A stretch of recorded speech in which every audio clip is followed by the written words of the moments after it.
මේ බණහන් දෙන මිනිස්සු අතර සුගතිය යන කෙනා වෙනස්. එයා ඉවසනවා, කරුණාවන්තයි. එයා සිල් රකිනවා, සවන් යොමු කරගෙන බණහනවා. එයාගේ ඔළුවේ කලකොලොප්පන් තියාගන්නේ නැහැ එයා. තරහ ක්‍රෝධ අත්හරිනවා. නම ගාව ගන්න දඟලන්නේ නැහැ.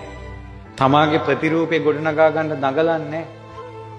එයා අහිංසකයි.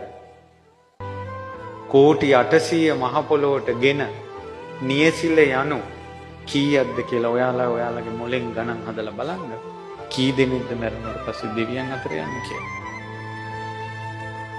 ඒ නිසා බණ දැන් හොඳට ඇහෙනවා. පිනුත් කරනවා. රම්මැලි මහසෑය වඳිනවා. රහතුන්ට වඳිනවා. මේ ඔළුව දැන් සුද්ධ කරගන්න. කීකාට දොස් කියන්න එපා. ගරහන්න එපා. නින්දා කරන්න එපා. ගෙවල් වල ගහ මරා ගන්න එපා. මිනිස්සු හිනස් වෙන විදිහට ජීවත් වෙන්න එපා.